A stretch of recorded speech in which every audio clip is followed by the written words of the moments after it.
Well, again, thank you so much for joining us this evening. We are really excited to be able to share information to you about a very important initiative happening in our community. I am Gail Saunders, and I will be your moderator this evening. And we have a host of experts who are going to walk you through what's happening with LinkUs, but also more specifically in the Northwest Corridor. So, as we talk about this evening, there are a number of things that we'll go through. You will have an opportunity to ask questions later on as we go through our presentation. And we really have another way to engage you in some very dynamic engagement opportunities as well. So I want to remind you that tonight, the way that you will ask your question is you will post that in the chat and you will send that directly to me, Gail Saunders. And once I get your question, we'll make sure that we get them into the rotation and we'll ask them publicly and we'll call on our experts to answer your questions. So we want to make sure that you fully understand you have an opportunity to share this evening. So as we talk about Central Ohio, we know that Central Ohio is growing and changing in significant ways. We know that over the next 30 years, we're expecting from 2 to 3 million people in the next 30 years. And so when we think about that, it really does give us an opportunity to really think about the quality of life that we want in our community. We have choices to make. We have choices to make that will shape our lives, that shape our economy, and of course, that will shape our place. And when we think about that, this is a great opportunity for us to reimagine and think like we've never done before in new opportunities in our community. We want to create great places. We want to be able to be more equitable when we think about the opportunities that we have before us. And we also want to make sure that Columbus and Central Ohio is more competitive, not only here locally, but across the nation. And so when we think about the opportunity before us from a mobility and transportation perspective, we want to make sure that we are collaborative in this process and that it's going to take the commitment from all of us to come together with our thinking, our ideas, and our vision to make this community a more vibrant and equitable community. And we believe that LinkUs is the way that we get there. And so when we think about that, you're going to hear more about LinkUs tonight. Our agenda tonight is really focusing on LinkUs, what it is, why it's important. You're going to hear from the Northwest team about what we've heard so far from you and the community and the number of stakeholder engagement sessions that we've had beginning in June. We're going to talk about transit alternatives and that evaluation that has occurred over the course of time to get us to where we are today. Talk about some principles for transit supportive development, what that means, what that looks like, and what are those opportunities. And then, of course, what you're waiting for as well is questions that you may have that we will get your answers. And of course, through it all, we're going to have some online engagement opportunities for you to tell us a little bit about what's on your mind from a transportation, mobility perspective, and then some other fun questions as well. So to help us get through tonight's agenda, as I mentioned, I am Gail Saunders. I am your moderator, and I partner with the LinkUs team on communications. Other presenter tonight is Justin Goodwin, who is the Columbus Project Manager for the Northwest Corridor. And then to answer your questions as we go deeper, Christina Whitfield, who is with our consultant, Kimberly Horn, who is helping to guide us through evaluation and get us to the end of this project. And then, of course, Zach Sunderland, who is with CODA, and he is a great partner on this. And of course, we have another corridor project going on simultaneously with East West, and he's leading that. So with that, I want to remind you about how we're working our meeting tonight. Your microphones are muted so that we can make sure that everyone can hear the presentation tonight. We will have an opportunity to ask questions, and you're going to do that again through the chat, and you're going to direct those questions to me, my name. And then I will ask those and we'll get some responses for you. And then after we've had a great time learning, engaging, and talking, we'll be ready to leave the meeting tonight. So with that, we're ready to get started. One of the things that we do is we like to engage you in what we call our Mentee Exercises. So you can either go to another tab on your computer or go to your phone and go to mentee.com. Again, that's mentee.com. When you get there, you're going to see a code, and you're going to enter that code 2557419. And so we'll give you a minute to get there, but we have a fun question for you as we begin our work. We want to know about you. Tell us about yourself. Are you a resident in the Northwest Corridor, an employee who works in the corridor, a student at Ohio State, a commuter who travels through, or are you someone who's interested in what's happening in our community? And so as you get to mentee.com 2557419, we'll be looking for your responses. Oh, we see you coming. Excellent. Excellent. Thank you for participating. And Gail, do we have a read on how many participants we have as we see responses coming in? We can. We have 8 responses thus far. So we know we have more out there. So we'll give you a few more minutes. And that go to mentee.com, code 2557419. Anyone else want to participate? Good. We see you coming. Thank you. Few more coming in. Thank you. So it looks like, thank you. Oh, great. You're still coming. We understand Mentee is running a little slow on the phone. Thank you for letting us know that. We'll give it a couple of more. We have 13 participants now. So it looks like the bulk of you who have participated live in the Northwest Corridor, and a good number, thank you, a good number are commuters who travel through the area. And of course, you're interested, just want to be here to learn more. Thank you for participating. Thank you all for participating. And so that gives us a little understanding of who we are. And Justin, you wanted to add?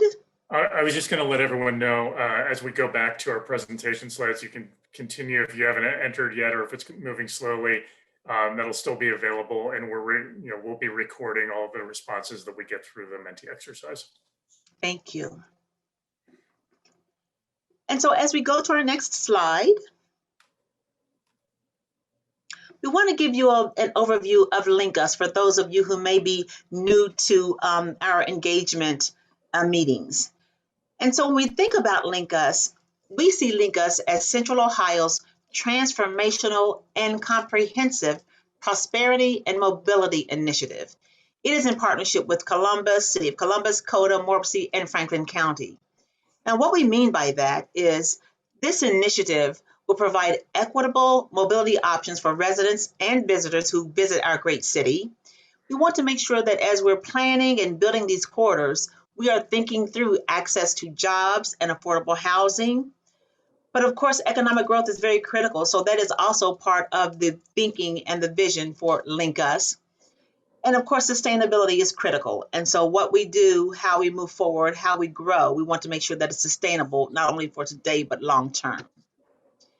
And so we've been here before. You're familiar with many studies that have happened over the course of time here in Central Ohio, from our Insight 2050 study, in our partnership with Morpsey and others, Next Gen, that was part of the Coda work, Coda concept studies, and then of course what we're doing here with LinkUs. All of these studies have really helped us to build a foundation to help us get to this important work with LinkUs. So when we think about what that means, it means that we're building upon a strong foundation of studies and other things that have helped to guide the way to where we are today. And so when we think about LinkUs, we have some very bold and very meaningful goals. And so our desired outcomes include these 6 themes. We want to make sure that equity is top of mind. We want to make sure that what we do has an equitable lens to it, and that is how we move this work. Workforce advancement is very critical. We want to be able to make sure that people can get to higher paying jobs, jobs that really improve the quality of life. And so that's part of this work.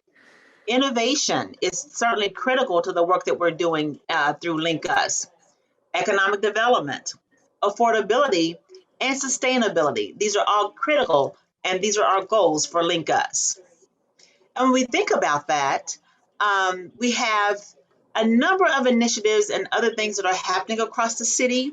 And we see LinkUs as being the center pin to all of these things. And we want to make sure that as we're building and growing our program for LinkUs, that we take into consideration the climate action plan, focused growth, the zoning code update, and that the work that's happening with the city and zoning, and of course, affordable housing. But you see, all of these things work together for the greater good as we continue to drive and build our LinkUs initiative. So where are we now? We have a number of corridors that we are visioning and thinking through, but we have two that are online right now. As you can see, there are multiple corridors that are in this plan, and you can see them online. But the two that are online right now and that we're moving through are the East-West corridor, and that's from the East Broad to West Broad across a couple of counties. And then, of course, what we're talking about tonight is the Northwest corridor. And we're going to focus our conversation tonight on what's happening in the Northwest corridor. And so with that, I'm going to turn it over to Justin to walk us through where we are. Thanks, Gail. Happy to join all of you this evening. Again, I'm Justin Goodwin, Transportation Planning Manager with the City of Columbus. We're really excited to engage all of you this evening to let you know where we've been through the first phase of this project and where we're moving as we get to a point of identifying alternatives to carry forth in future implementation phases. I do want to go back to this slide really quickly. The Northwest Corridor, just a quick orientation for those that maybe haven't studied the materials on our website at linkuscolumbus.com just yet. We are generally focused on the Olentangy River Road corridor. And this pink line on the map envisions a future transit connection, high capacity rapid transit connection connecting downtown ultimately to Dublin. We're focusing on a first phase of that route from downtown up to Bethel Road. So that's what we'll be focusing on this evening. But the vision is this larger intent for a longer rapid transit corridor moving forward in the future. So we've been engaging the community throughout the period of virtual engagement with the pandemic over the course of 2020. We had a number of focus group workshops through the fall, and our online survey that was available through the fall of last year. We were able to engage over 750 individuals through those various means with an extensive amount of feedback through those efforts and through the survey, over 4,000 unique comments. We've studied all of that feedback. It's helped to inform where we are today. And if you go to our website at linkuscolumbus.com to our resources page, you'll find a full report of everything that we've heard through our first round of engagement. We're going to give you a quick summary of highlights here this evening. And now we're moving into this second phase of engagement. I also want to note, as Gail mentioned, the East-West corridor is now beginning its first phase of engagement, and we'll touch on that at the end of our presentation this evening. So what have we heard thus far? Really a strong interest in more sustainable transportation options in the Northwest corridor, a desire for enhanced rapid transit, for better walkability, better and more safe bicycle connections, and just more travel choice overall, and a really strong desire for more quality, attractive, walkable types of places, less auto-centric oriented development, more development that relates well to the street and the public realm, and not just a sea of asphalt with parking lots. And a focus of this work is how we tie development patterns with new transportation and rapid transit and other mobility investments. So that sort of feedback really reinforces where we're moving with the LinkUs initiative in the Northwest corridor. We've asked people to think about how this corridor grows over time. It's been experiencing growth over the past number of years. It's part of the reason that we're undertaking this work with the Northwest Corridor now. We're beginning to face congestion challenges in the corridor, specifically on State Route 315. It's a heavy commuter corridor. As more growth happens in this corridor, that requires new approaches to how we move people around. And so thinking about what the options are for new employees, new residents who will be coming to this corridor over the course of future decades, we've asked people to think about what are the ways that we should be focusing on travel, and strong support for greater investments in walking, biking, and transit as viable options, so we're not adding more cars into a congested roadway system. And we've also asked people to think about development that can be most supportive to those types of investments. And specifically, as we're thinking about a high capacity rapid transit line with transit station areas along this corridor, what should development prioritize? And we'll touch on that with you this evening more as well. But we've heard, again, a strong interest in making sure that new development around transit stations or just anywhere in the corridor is emphasizing walkability, is attractive and of a high quality.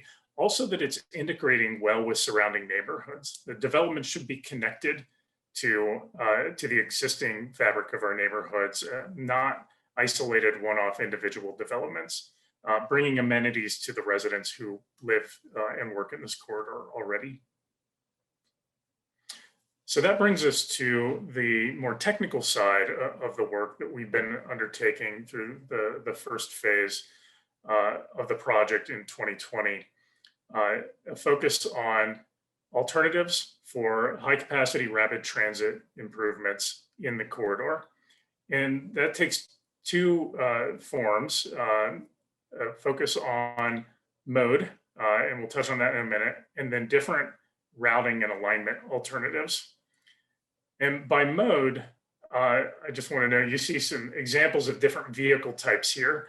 When we say mode, we're talking about primarily the type of vehicle and the associated infrastructure that goes along with that. And I'll touch on that more in a moment.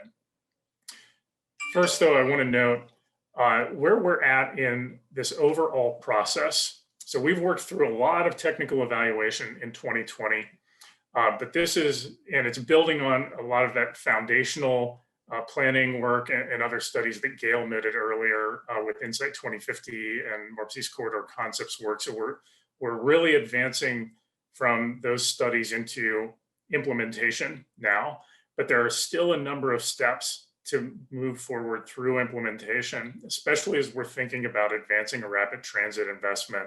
And ultimately, our partners at CODA taking a project through a process with the Federal Transportation Administration in a funding partnership to implement a new transit line. There are a number of steps.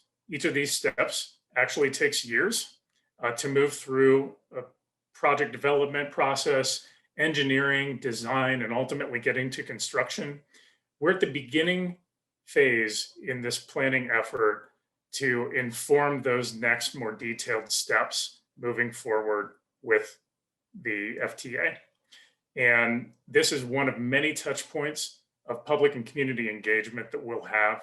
Again, thank you for joining us this evening. I want to assure you that as this project moves forward in future phases, each of those phases will have additional touch points as well as it gets into more detailed understanding of what this will look like in the future.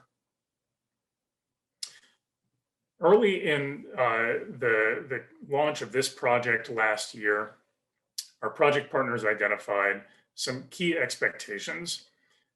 We want to get ahead of the growth. We want to get ahead of the congestion. So that means we want to move as quickly as possible. Well, I just noted it will take a number of years to get to the point of actually implementing infrastructure improvements on the ground. We want to be moving as nimbly as we can to move through those processes, not waiting decades. We want to act now. And that means we want to be competitive in pursuing those available federal funds. And we want to be supportive of the appropriate type of growth in this corridor as we move forward. As part of this analysis, we studied two modes. So again, vehicle and infrastructure type. That includes what we call BRT, bus rapid transit, and LRT, light rail transit. And through the course of that evaluation, understanding the trade-off considerations and ultimately what's most viable to meet these objectives that we've outlined to move quickly and to have a competitive application for limited federal funds. We found that BRT is the best fit for the Northwest Corridor at this time to meet those objectives. It will be a very competitive project to partner with the Federal Transit Administration. It will be much more timely to construct. It's compatible with our understanding of likely ridership for the foreseeable future in this corridor to build on the transit service that we do have in segments of the corridor today, but to substantially enhance it. Consistent with our past planning efforts that COTA has led, and will bring great value to this corridor. It's also adaptable as we look to emerging technologies in the transportation world through some of the things that have been tested through our Smart Columbus program, as we understand how connected vehicles and the future of autonomous vehicles will evolve. This mode of transportation will give us the flexibility to integrate those technologies as they come online and become implementable. So we see a great opportunity here in advancing a new rapid transit line with this mode. And I've got a few images here to highlight the key elements that we're talking about here. Really important is dedicated right-of-way or a dedicated transit way. So we're talking about a level of rapid transit infrastructure investment that we have not seen anywhere yet in Central Ohio. But there are many great examples throughout the country and throughout the world of the types of things that our initiative is envisioning for the Northwest Corridor and for each of the LinkUs corridors. So dedicated transit way, dedicated transit stations with amenities for riders and that integrate well with the surrounding area and surrounding neighborhoods. Level boarding and platforms that are similar to what you might see at a train station, for example, integrating with other modes, and modern, adaptable, comfortable, convenient, safe vehicles. So as part of this evaluation, we've been looking at a wide variety of metrics that you can see on this slide. I'm not going to name all of them off. But again, these all roll up underneath those 6 key themes that Gail noted earlier, the goals of LinkUs, a number of quantitative and qualitative criteria to understand the relative performance of the alternatives that we're considering. There's much more information about this evaluation that you can find on the project website in our online open house materials, again at linkuscolumbus.com. So we're giving you an overview here. Really encourage you to visit the website and view that material in more detail at your leisure on your own time as you like. As we think about the different alignment alternatives, the different routes that this rapid transit line could take, we are looking at the corridor in a couple of segments. This northern segment from Goodell Boulevard up to Bethel Road. And again, as I noted earlier, this is the first phase of ultimately a line that we would anticipate extending further northwest to Dublin. And then in the southern portion, a connection from Olentangy River Road into downtown. There are a number of different alternatives, each with pros and cons and trade-offs. So we're looking at Olentangy River Road itself and its current alignment, and a couple of options that would include sections of Kenny Road near OSU's West Campus area, which is a growing area that we anticipate substantial amount of employment and new residential opportunities in the future. And a northern segment from North Broadway and the Ohio Health Riverside Hospital campus area through a segment of Upper Arlington and back to Henderson Road. And then downtown, a number of options each with some challenging engineering as we look for ways to get the transit improvement across either the Olentangy or the Scioto rivers or both, with the potential to connect directly into the Arena District to serve the substantial employment base there, as well as the sports and entertainment venues there that are regional destinations, as well as options that would connect directly to Franklinton and interline with the east-west corridor on West Broad Street that, as we've noted, is also going through a similar planning phase right now. So more information about each of these alternatives is available in our online open house materials. You can see how each of them compare to one another through that evaluation of the metrics within the goals. And we really want to hear from you what your thoughts are on pros and cons and different considerations as we think about what ultimately will emerge as a preferred alternative to take forward in the next phases of implementation. So with that, we want to stop again and ask you another question. And so you're going to need to go to Mentee again.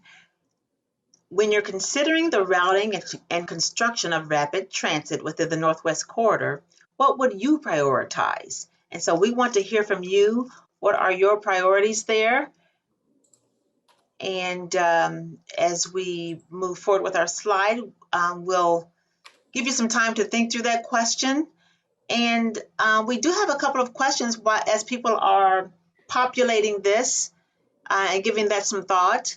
One of the questions centers around BRT, and I'm going to start that with you, Justin. What is the difference between BRT and LRT to guide, shape, and encourage new development along the corridor? Okay. And then, along with that, have you found that BRT attracts high-density mixed-use development patterns? Yeah, great question. So there are, again, advantages to both LRT and BRT. And the question really gets at how either of those modes integrate with surrounding development and potentially even encourage future development as well. Both BRT and LRT are great transit investments that can spur more compact, walkable development along transit lines. One of the things to consider when comparing these is the relative densities necessary to support either mode. So in cities where we do see light rail lines, those are in areas with substantially high development densities that are able to support the ridership necessary to make those cost effective to implement and to make that investment that takes longer to construct as well. BRT, there are lots of great examples around the country when implemented in its most robust form.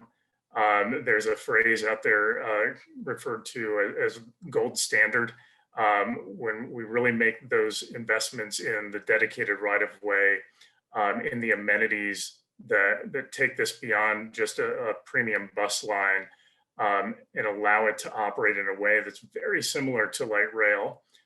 It can have incredible economic impacts along corridors and for development as well. However, it's able to be implemented with somewhat lower ridership numbers and at somewhat lower densities than are required for light rail, and to be done so in a quicker implementation timeframe. Thank you for that, Justin. And it leads right into another question. As we're looking at the 14 people who have responded, you still have some time to respond, but it's very closely aligned to some of the responses. But along with that same ridership discussion, Justin, Christina, Zach, why does LRT require high ridership out of the gate when you're considering construction? I might throw that one directly to Christina, if you don't mind.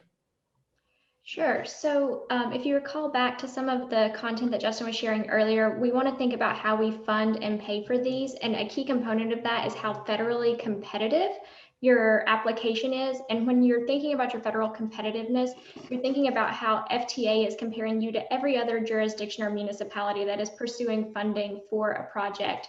And they have kind of thresholds for different ratings of how good your project is. They're kind of like an ABCD on a report card. And with light rail, kind of the rating or that ABCD to even become successful in securing federal dollars to help build the project is much higher. So you have to kind of have that out the gate and prove that it's going to be there through some of those ridership estimates so that they'll help fund your project. So it really boils down to securing the funding from federal partners. Thank you. Thank you very much. And so we'll get back to the other questions, and thank you so much for continuing to let them come through. We will get to them. We want to go ahead and move forward with our presentation. And so as you can see, there's a lot of prioritization, but it appears that connection to major employment destinations is what's critical for you as you have shared your priority information and thinking. So travel reliability is also important. And I'll add an observation here with travel time and travel reliability ranking highly as well. Travel reliability, through our prior engagements has been continually emphasized, so it's being reinforced here. And a critical component here is, as we're talking about the types of transit infrastructure that we're envisioning here, that's important to maintaining that reliability. We want to make sure that the transit vehicles are not stuck in traffic. So as the congestion in the corridor along the highway is growing and more people in cars are stuck on traffic, we want to make sure that the transit vehicles aren't. We've got more people in those vehicles with the rapid transit. We want to make sure that they can rely on this as a daily form of transportation. So that's a really critical objective. And so, Justin, as we continue through our presentation. Yes, thanks, Gail. So we've already touched on this through some of our questions just now, actually, the relationship between land use and development and our transportation infrastructure. So transit supportive design is a really critical objective for the LinkUs initiative and for the Northwest Corridor specifically, but for each of the corridors that will be advanced through this initiative. So part of what we're developing are these principles that will inform ultimately guidelines for development. And as Gail noted earlier, the City of Columbus is right now undertaking a first phase of analysis of our zoning code as well. And as an aligned effort, this work that we're advancing for the corridors right now will help to inform some of the regulatory improvements that will be carried forward in a future update to our zoning code. All of these things have to work together to be successful. So again, said this a number of times already, the need to make sure that new development is supporting a truly walkable environment. So more compact development, buildings oriented to the sidewalk rather than set behind parking lots, so that it truly is supporting the transit investment, and people who are living or working in these development areas can easily walk or bike to a nearby transit station and have a viable option that does not require them to rely on a car. One of the things that we have very consistently heard through our initial round of public engagement is that as development continues in this corridor, that there needs to be an emphasis on open space. That could be more green in some areas or more hardscape in others, but quality additions to the public realm, gathering places for people, both integrated within new developments and also safe, viable connections from developments to existing open spaces, and making sure that our open spaces are interconnected together. We have an incredible asset in the Northwest Corridor with the Olentangy Trail and the Greenway, but we know that there are a number of points along the corridor where it is difficult for people to cross barriers like 315, to get across the river, to get across Olentangy River Road itself. So building in those safe, interconnected points of access to our existing open spaces is critical to this initiative. And another way to think about open space is our streets themselves. They're a significant area of public realm. And we want to make sure that our streets and the sidewalks that we're developing are inviting, that feel like open spaces themselves, that are not just places for people to move through, but places for people to gather as well. And that we're really integrating the quality and character of our public infrastructure with the quality of new private development alongside that infrastructure. All of this needs to tie together to create great places. And then finally, of course, integrating all of these mobility options together. We're emphasizing rapid transit. It's a core element of the LinkUs initiative. This is not only about transit. It really is about providing multiple travel options and building those equitably into the design of our public infrastructure. So providing truly safe and convenient options through infrastructure for people to bike or use a scooter or some new mobility device, to walk to their destinations, and again, to be able to access the new rapid transit line and have the option to use a car if they like, but not to be solely dependent on it. So as we think about what that looks like, this diagram is very representative. If we think about the black dot here being a transit station along a corridor and perhaps intersecting with another rapid transit line, development immediately around the transit station area, we want to make sure that is very much focused and compact and oriented to the transit station itself. And as we're moving out along the street network into surrounding neighborhoods, we're being respectful of the character of existing neighborhoods, appropriate transitions in the design and the scale of new development, and that it is truly connected, again, to the surrounding neighborhoods, and that those mobility infrastructure improvements extend out beyond the corridor so that people who live nearby truly can walk or bike or use some other mode of transportation to access the transit line. So what could all of this look like? Today, we look at a section of Olentangy River Road. This is just south of North Broadway in the Ohio Health Campus area, the Coles site that many are familiar with in the background. A very auto-oriented roadway design. It's high speed. There is pedestrian and bicycle infrastructure, but there are a lot of opportunities to improve on that. As we think about the combination of new rapid transit infrastructure investments and other mobility infrastructure investments, like enhanced pedestrian crossings, building in places for multimodal hubs with new development, transit stations, and this is suggesting a concept of a transit station in the middle of the roadway, in fact, with transit lanes running through the center of the roadway. It's a concept. There are design phases that will be advanced, again, as this moves forward to really determine what this looks like in different sections of the corridor. But this shows a vision of pulling all of these elements together and, again, coordinating it with more walkable, compact development along these activity centers along the corridor and creating a more people-oriented design in a walkable, transit-oriented development pattern. Brings us to another question. As we've mentioned before, we've done a number of surveys and a number of engagement exercises. And so some of the feedback we've gotten emphasizes a desire for walkable development and an integration with surrounding neighborhoods at future station areas. In your opinion, how can we best achieve this?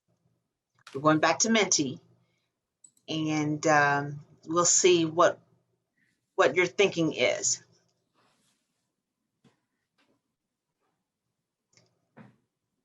walkable integration with surrounding neighborhoods. What does success look like to you when you think about future station areas? What are some things you'd like to see?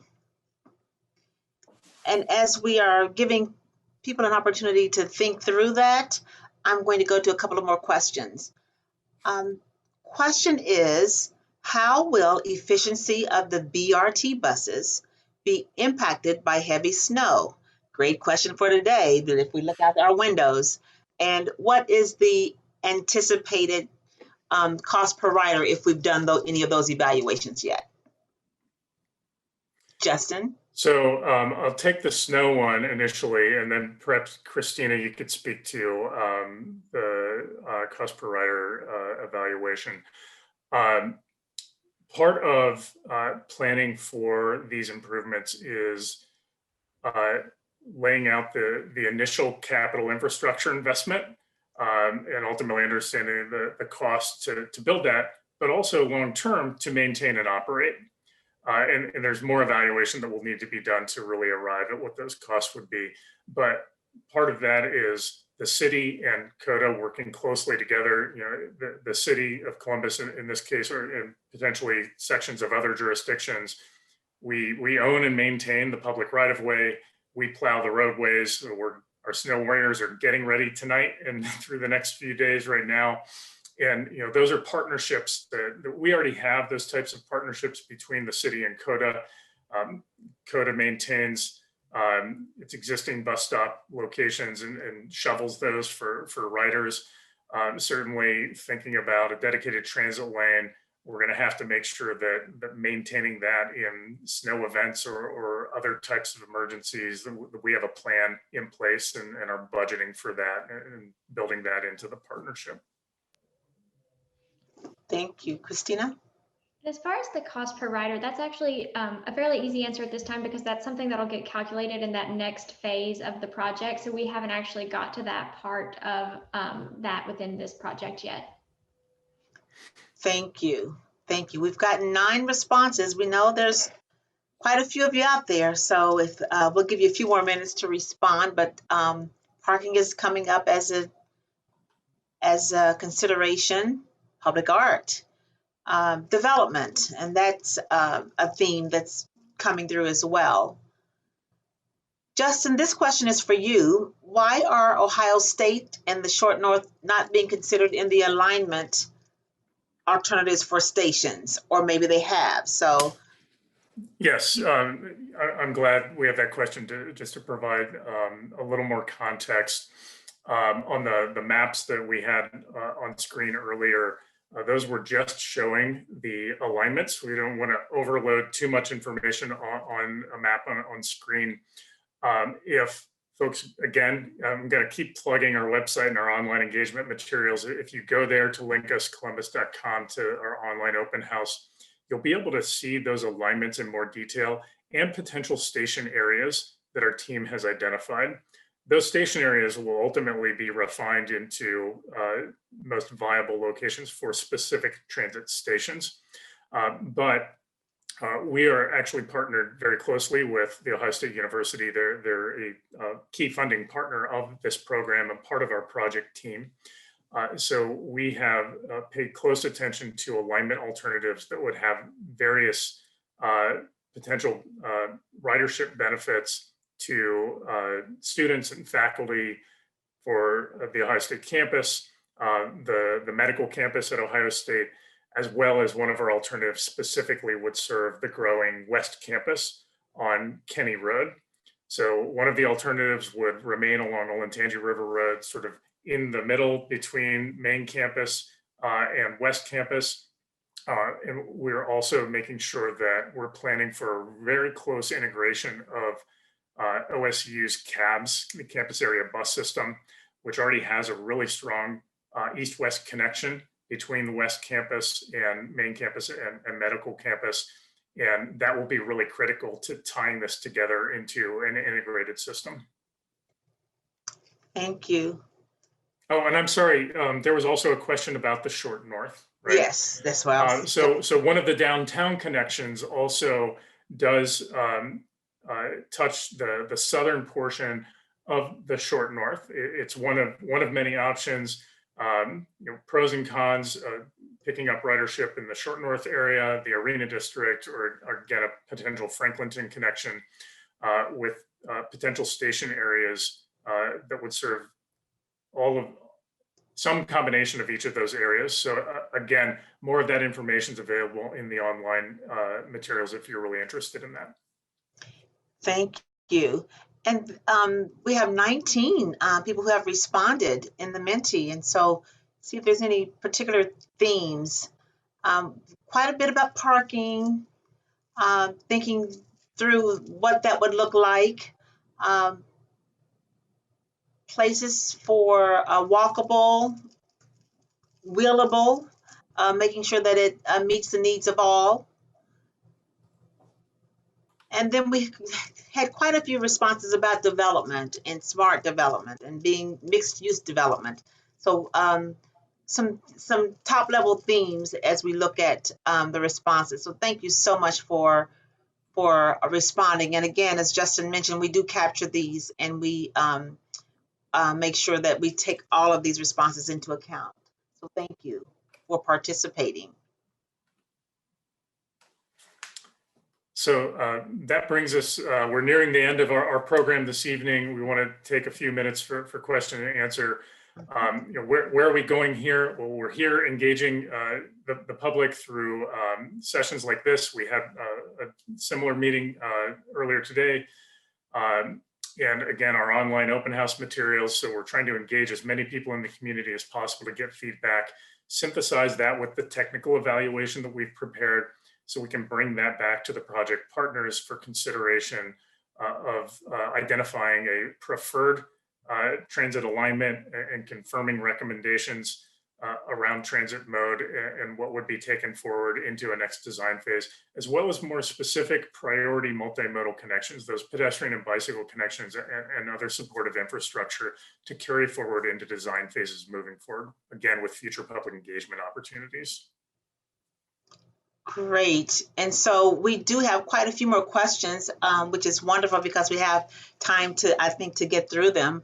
And so one is about funding again. And so if we can help the participants understand how we arrived at the BRT decision at this moment in time as it relates to that versus LRT and how that funding, why that matters and how we got there to this decision making. Yeah, I mean, I can start it, and Christina, yeah, I think you can help inform this conversation. While we're still at that early planning stage to get us into a design phase, we're not at the point of having a complete picture of all of the costs that will be associated with these improvements. But we do understand relative order of magnitude of the different modal options, based on what's been implemented in other cities throughout the country. That really does help to inform that potential for a federally competitive application, as Christina was noting earlier. Christina, do you want to add to that? I think you said it pretty well, Justin. I just want to reiterate that two of the key components when we're thinking about partnership and funding from the Federal Transit Agency, which I want to clarify is different than what we might receive funding through for other highway or roadway projects. It's a different agency with different criteria and protocols. So they really look at kind of the cost and the projected ridership along the corridor. And when we think about the ridership and the order of magnitude cost that Justin alluded to, it points a pretty clear picture straight to BRT. We're not anywhere close to the current projected ridership for LRT. Not to say that with some redevelopment in 10 years, 15 years, that the Northwest Corridor wouldn't be LRT supportive down the road. But if we're thinking about getting something on the ground in the next 5 years, BRT is really our best option. Thank you. Thank you for those responses and clarifying that. Another question, maintaining open spaces is critical. And so the question is, who will be responsible for maintaining those open spaces you talked about, Justin? Because that is certainly critical as we think about, the look, the feel of our city. Mm-hmm. So. Yeah. So again, I'm glad people are interested, thinking long-term to the maintenance and operations side of this. We need to make sure that as we're building, whether it's infrastructure or open space, that we're planning to keep it up to par over time. Who would be responsible will depend on the context. So many open spaces already are, and new ones likely would be owned and maintained by the City of Columbus, by our Recreation and Parks Department. They have a land plan that they are implementing as well. It's another one of these aligned efforts. And they have goals of increasing the amount of open space in the city, and filling in gaps where we have low access to open space, improving walkability to existing and future open spaces, and just expanding the amount of access for the number of people in the city that have quality open space. So some of those would be maintained by the city, likely. Some may be maintained and even owned privately and integrated directly into private developments. And there could be public-private partnership opportunities with different combinations of ownership and maintenance, but maintenance agreements in place to ensure that the proper long-term maintenance and budgeting is there, so that they are financially sustainable. Thank you. Thank you. And we've been talking about equity, and equity being a key part of the goals and thinking and the driving factor in our planning across the LinkUs program. And so question is, how are we focused on equity when we're starting our work in the Northwest area, which does not have a very diverse population? And so I think that gives us a great opportunity to talk about this is a system of corridors. And then I'd like for Zach to talk about the East-West and what that's doing there. And then Justin, if you can follow up. Sure. Yeah, so do you want me to start on the system as a whole? So yes. Yeah, there was a map earlier in the slides, and of course it's on the website that is plugged in here. That we're not just looking at the Northwest corridor. It's a whole network of corridors, of course, including the East-West corridor that we keep talking about, but other corridors as well, including Northeast, Southeast, and North Corridor. But for the East-West, it's about tying all these corridors together to make seamless transfers, so you can kind of get over all the region seamlessly. For the East-West corridor, it's a little bit different element. It's while this first phase is primarily in the city of Columbus, the East-West corridor travels in the city of Columbus, city of Bexley, city of Whitehall, city of Reynoldsburg, and also unincorporated townships along the way. So it's really about providing the connections in between all of the corridors and tied into the existing coded network and all the other mobility options. Thanks, Zach. The element that I would add to that in thinking about how the Northwest fits into that context of a larger system is the Northwest corridor is a jobs corridor. It's a significant employment center, major employers in this corridor that include a wide variety of job types. And we want to make sure we're enhancing equitable access to all jobs. It's not just the high-paying jobs. There are many service jobs in the Northwest corridor, at Ohio State, at the hospitals, a number of hotels in the corridor. So we're thinking very broadly about how equity fits into each of these corridors in different contexts. And while I think the questioner is certainly correct, we have other corridors like the East-West with far more diverse populations than the Northwest. There are many different demographic groups that live in the Northwest corridor. There's a growing immigrant population in the Northwest corridor. So we again take a broad view of equity and planning for this integrated system to give people access to jobs and housing wherever they may be in the region.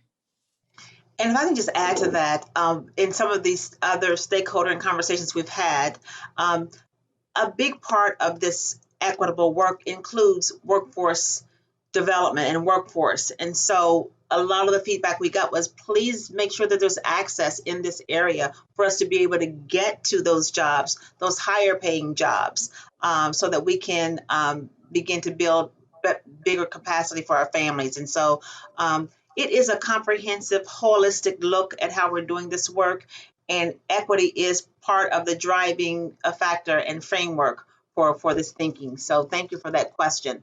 We do have another question I'd like to get to, and I know we only have about 3 minutes. Can the presenters provide examples of existing transit and corridors that we're using for inspiration? And that's a great segue into, you can go to the open house online. It certainly has a lot of information there that gives you an understanding of some of the examples that we've been looking at, some of the evaluations that have been a part of this process. And so if you go to LinkUsColumbus.com, you'll be able to dive into some more details. I can start with that one, and then I'll tee it off to Christina because she's a little bit knowledgeable about other projects around the country. But closest to home is Cleveland's Healthline, and so I think that's the silver status BRT. It's one of the top tier BRTs in the country, and we're looking at that to kind of replicate what they've done there. A lot of investment along the corridor, and it's really grown in the last 10 years since it's being in service. And then more recently, another kind of neighbor to us in Indianapolis, they implemented their Red Line BRT. I guess it was late 2019 now, and they're rolling out a similar kind of system as we're working on, just a different lines of BRT kind of connecting together and creating all those amenities to improve the. Yes, I think you covered it. I think the only one I would add that we've had explicit conversations with, just like because they have been so successful, is Metro Transit in the Twin Cities, the Minneapolis region. We actually got to have kind of a peer agency sit down with them and understand how they built their big, beautiful, robust transit system that they have, which has been incredibly successful. So just a couple of them, but we've definitely cast a wide net. We haven't stopped there. We've looked at starter systems that are brand new, similar to what Columbus has going in areas like Raleigh and Richmond, where they're just getting their feet underneath of them and don't have kind of that strong baseline system like some of the larger municipalities. So just a couple of examples, but we've definitely cast a wide net and provided access so that the city and that COTA can sit down with all of these peer agencies and chat and pick their brains and get a good understanding of what's going on. Thank you. And so as we look at the East-West corridor that Zach talked about earlier, an opportunity for you to be engaged there. That first virtual engagement meeting is on February the 16th, and you can go online and register. And they have other meetings as well that you can register for as well. And then, of course, we're always sharing information, sharing opportunities, sharing ways to be engaged and involved on our social media platforms. That's Facebook, Twitter, and Instagram. We would love for you to follow us and share so that you can stay in the know and stay informed on these important projects. As we close out, there is one more question. And since we've been so good about getting to the questions, I want to make sure we get to this last one. And that is, how would the design take our urban heat island effect impacts into account? Great question. I noticed the heat island come up in one of the Mentee answers as well. Part of that gets to that integration of open space with new transit supportive development, but also thinking about how we can be creative in the design of our public right-of-way. Are there opportunities to partner with our Department of Public Utilities as they implement things like green stormwater management into new right-of-way improvements? And setting those design principles for new development that take that into account. But ultimately, we're talking about investment in a more sustainable transportation option that, again, can keep future cars from adding to congestion and from contributing additional greenhouse gas emissions. I know COTA is very keen to move even beyond, Zach, I'll speak for you here real quickly, beyond the compressed natural gas and into electrification as well. So we can hit this from the technical side and from the design side as we move forward to make sure that we really are being sustainable in the design. Thank you so much. And we are at 7:02, so we want to be respectful of your time. Thank you for engaging with us. One of the things that we are very centered on is engaging the community and getting your insight. So if you have meetings that you'd like to invite us to, you can always go online to linkuscolumbus.com, and you can share contact and also give any feedback. So we would love for you to do that. info@linkuscolumbus.com. You can send information there. If you'd like to invite us to any of your meetings, we've done a number of community meetings. Justin doesn't mind going out. Notice I put it on Justin. Zach doesn't mind going out, and neither do we. So we have done a few of those, and we'll continue to do so. So unless there's anything else, please again remember to take that online open house tour, and please help us spread the word. Follow us on our social media platforms. Justin, Christina, Zach, is there anything else you'd like to add? Just thank you all again for your time this evening, for your interest in this important project and the LinkUs initiative as a whole. We look forward to engaging you further as this moves forward. Thank you. Thank you, Thanks, everyone. everybody. Have a great evening. Good night.